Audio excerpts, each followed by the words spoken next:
இன்னைக்கு நான் பேச போறது யார பத்தியும் கிடையாது. யாருக்கான அறிவுரையும் கிடையாது.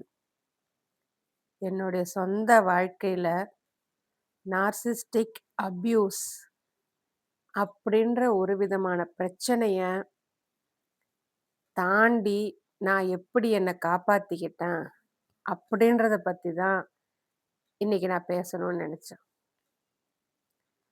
வாழ்க்கையில ஒரு காலத்துல நார்சிஸ்டிக் அப்படின்ற வார்த்தையே எனக்கு தெரியாது. ஆனா, அந்த அப்யூஸால ஏற்பட்ட விளைவுகள என் உடம்பும், மனசும் முழுசா அனுபவிச்சிருக்கு. முதல்ல எனக்கு என்ன நடக்குதுன்னே எனக்கு தெரியாது. புரியவும் இல்ல.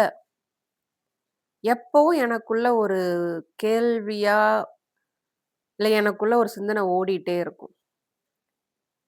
என்னுடைய உணர்வுகள் தப்பா? என்னுடைய எதிர்பார்ப்புகள் அதிகமா இருக்கா? நான் அதிகமா யோசிக்கிறேனா? அப்படின்னு என்னையே நான் சந்தேகப்பட்டுட்டே இருப்பேன். நான் ஏதாச்சும் ஒரு விஷயம் பேசனா, அது திரும்ப என் மேலயே தவறா மாறிட்டு இருந்துச்சு. நான் எதுக்காச்சும் வருத்தப்பட்டேன்னா, "நீ ரொம்ப அதிகமா ட்ராமா பண்ற, சீன் கிரியேட் பண்ற" அப்படின்னு தான் எனக்கு சொல்லப்பட்டுச்சு. எனக்கு உண்டான ஃபீலிங்ஸ், எமோஷன்ஸ் இது எல்லாத்தையும் நானே சந்தேகப்பட ஆரம்பிச்சுட்டேன். இந்த நார்சிஸ்டிக் அப்படின்ற பிஹேவியர் உள்ளவங்க யாரா வேணாலும் இருக்கலாம். பேரண்ட்ஸா இருக்கலாம், நம்ம கூட பொறந்தவங்களா இருக்கலாம், நம்ம ஃப்ரெண்ட்ஸா இருக்கலாம், இல்ல நம்ம கூட வேலை செய்றவங்களா இருக்கலாம். இது கண்ணுக்கு தெரியக்கூடிய ஒரு விதமான பிஹேவியர் தான். ஆனா, அது நார்சிஸ்டிக் பிஹேவியர் தான் அப்படின்றது நமக்கு அதுலேருந்து வெளியில வந்ததுக்கு அப்புறமேலுக்கு தான் நமக்கு புரிய வரும். அப்படிப்பட்ட ஒரு பிஹேவியர் உள்ள உறவாத்தான் அவங்க இருப்பாங்க. என் வாழ்க்கையில என்னுடைய குழந்தை பருவத்திலேருந்தே இந்த நார்சிஸ்டிக் அப்யூஸ நான் அனுபவிச்சுட்டு இருந்தேன் நான். அப்பலாம் எனக்கு அது புரியல, தெரியவும் இல்ல. இந்த நார்சிஸ்டிக் பிஹேவியர் இருக்குது இல்லைங்களா? இதோட முக்கிய அடையாளம் என்னன்னா, நம்மள காயப்படுத்துவாங்க. ஆனா, அதுக்கான பொறுப்பேற்க மாட்டாங்க. அவங்க மனசுக்குள்ள இருக்கக்கூடிய வெறுமைய அவங்களால உணர முடியாம, வெளியில இருக்கிறவங்க மேல, அதாவது அவங்களுடைய அதிகாரத்துக்கு கீழ இருக்கிறவங்க மேல, அவங்களுடைய கோபத்த முழுசா கொட்டுறது. வன்மத்த முழுசா காட்டுறது. தப்பே பண்ணலைனாலும், அவங்கள குற்றவாளியா நிக்க வைக்கிறது. அவங்க எப்படா ஏதாச்சும் ஒண்ணு பேசுவாங்க, அத எப்ப நாம அவங்க மேல திருப்பி நம்ம கோவத்த வெளிப்படுத்தலாம், அப்படின்னு வாய்ப்புக்காக காத்துட்டு இருக்கிறவங்க. அவங்க கீழ இருக்கிற அதிகாரத்துக்கு உட்பட்ட, அவங்கள எதிர்த்து பேசாத, சொல்றபடி கேட்டு நடக்கிற அவங்க மேல தான் அவங்களுடைய தாக்குதல் அதிகமா இருக்கும். வெளியில இருக்கிறவங்களுக்கு இது எப்படி தெரியும் அப்படின்னா, கண்டிப்பு, அன்பு, பாதுகாப்பு, ஒழுக்க உணர்வு அப்படின்ற போர்வைய போத்தி வச்சிருப்பாங்க. அத எல்லாரும் நம்பவும் செய்வாங்க. அவங்க பண்ற எந்த தப்பையுமே அவங்களால உணர முடியாது. உணரக்கூடிய பக்குவமோ, அதுக்குண்டான திறமையோ அவங்கள்ட்ட கிடையாது. அதுக்கு பதிலா நம்மள அந்த குற்ற உணர்ச்சியிலேயே வச்சிருப்பாங்க. பேசி, பேசி, பேசி அந்த குற்ற உணர்ச்சியிலேயே வச்சிருப்பாங்க. நான் நெறைய தடவ மன்னிப்பு கேட்டுருக்கேன். ஆனா எதுக்கு கேட்டேன்னு எனக்கே தெரியாது. என்ன பேசுவாங்க, காயப்படுத்துவாங்க. ஆனா அப்பவும் நான் அமைதியா இருந்திருக்கிறேன். அமைதியா இருக்கிறத கூட தப்புன்னு சொல்லி திட்டியிருக்கிறாங்க. எப்படியாச்சும் இவங்களுடைய அன்ப சம்பாதிச்சிட மாட்டோமான்னு என்னுடைய உண்மையான உணர்வுகள வெளில சொல்லாம, அவங்களுக்கு அடங்கி நான் வாழ்ந்துட்டு இருந்தேன். என்ன எந்த அளவுக்கு என்னால மாத்திக்க முடியுமோ, அந்த அளவுக்கு என்னால மாத்திக்க முயற்சி செஞ்சேன். ஆனா நான் என்னதான் செய்தாலும், அந்த அமைதி மட்டும் வரவே இல்ல. கொஞ்சம் கொஞ்சமா நான் என்னையே இழக்க ஆரம்பிச்சேன். எனக்கு பிடிச்ச விஷயங்கள் எனக்கே முக்கியம் இல்லாம போச்சு. என் குரலே சுத்தமா மங்கி போச்சு. இத பேசலாமா? அத கேட்கலாமா? அப்படின்னு ஒரு ஒரு விஷயத்துக்கும் பயம் வந்துச்சு. ஆனா நான் சண்டை போட்டதில்ல. கத்துனதும் இல்ல. இதெல்லாம் உள்ளுக்குள்ள தேக்கி வச்சு, தேக்கி வச்சு முழுசா நான் சோர்ந்து போயிட்டேன். ஆனா அது வெளியில யாருக்கும் தெரியல. ஒரு நாள் என் உடம்பே எனக்கு எச்சரிக்கை குடுத்துச்சு. எப்படின்னா, எப்ப பாரு சோர்வா இருக்கிறது, தூக்கம் வராம போறது, பதட்டமா இருக்கிறது, ஒருவித பிரஷர எந்நேரம் பார்த்தாலும் உணர்ந்துகிட்டே இருக்கிறது. டிப்ரஷன்லயே இருந்துகிட்டு, வெளியில நல்லா இருக்கிற போல காட்டிக்கிட்டது. இப்படி இருக்கிறது எவ்ளோ நாள் தாங்கும்னு நெனைக்கிறீங்க? ஒரு நாள் என்னாலே முடியாம, நான் ஒரு கேள்வி கேட்டேன் என்னைய. நான் உண்மையிலே இவ்ளோ தப்பானவளா? அப்படி நான் என்ன தப்பு பண்ணேன்? நான் என்னதான் பண்றேன்? அடுத்தவங்கள காயப்படுத்துற அளவுக்கு நான் என்னதான் பண்றேன்? யோசிச்சு பார்த்தா அப்படி வெடிச்சு அழுதேங்க. ஏன்னா சத்தியமா நான் ஒண்ணுமே பண்ணல. அவங்க சொல்றத தான் கேட்டுட்டு இருந்தேன். அவங்க சொல்றபடி தான் நடந்துட்டு இருந்தேன். அவங்க என்ன உடை உடுத்த சொல்றாங்களோ, அதத்தான் உடுத்துனேன்.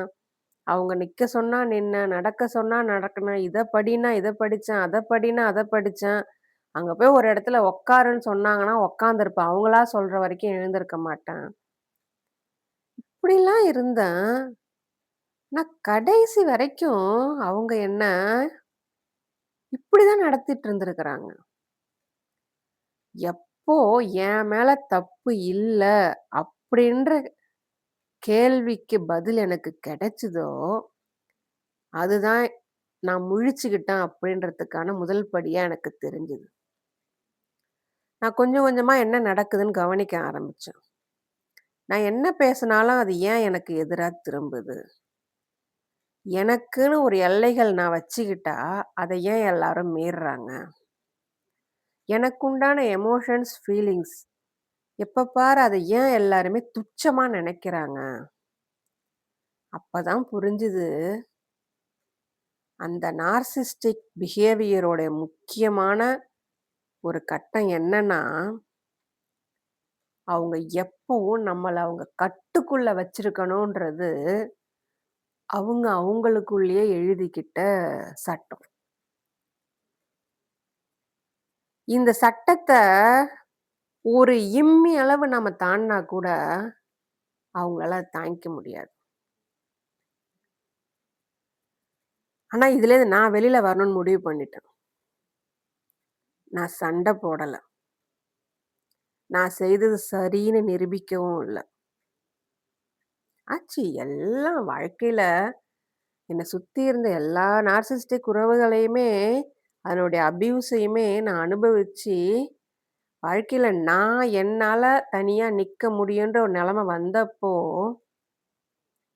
எல்லாரையுமே டோட்டலா நான் கட் பண்ணிட்டேன். அது எப்போ இத்தன வருஷம் 40 வருஷம் கழிச்சு தான் நடந்திருக்குது அது. இப்ப தான் எனக்கு அதுக்கான விளக்கமும் கிடைச்சிருக்குது.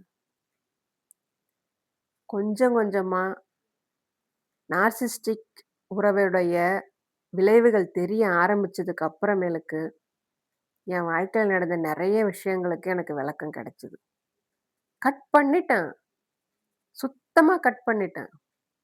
அது ரத்த உறவாகட்டும், கூட பொறந்ததாகட்டும், பெத்தவங்களாகட்டும், இல்ல பழகுனவங்களாகட்டும், இல்ல நண்பர்களாகட்டும், அந்த நார்சிஸ்டிக் அப்படின்ற பிஹேவியர் உள்ள அத்தன பேரையுமே நான் முழுசா கட் பண்ணிட்டேன். இதுல இன்னொரு கொடுமை என்னன்னா, அவங்கள தான் நான் வாழ்க்கையில மலை போல நம்பிட்டு இருந்தேன். அதுதான் எனக்கு இன்னும் வலிய குடுக்குது. அமைதியா நான் விலகி வந்துட்டேன். இது பலவீனம் போல தெரியும். ஆனா இது உண்மையில பலவீனம் கிடையாது. அந்த உறவுலேருந்து வெளில வர்றது எவ்ளோ பெரிய தைரியத்த தெரியுமா நமக்கு குடுக்கும்? ஆனா நம்ம வெளில வர முயற்சிக்கும்போது குழப்பம் வரும், சந்தேகம் வரும். நம்மள நாமளே "நீ பண்றது சரியான்ற" கேட்குற கேள்வி வரும்.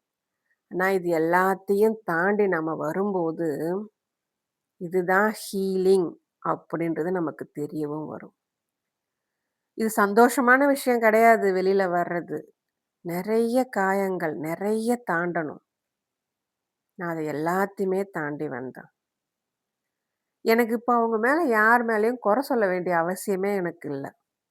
ஏன்னா, அது அத்தனையுமே நான் தாண்டி வந்துட்டேன்.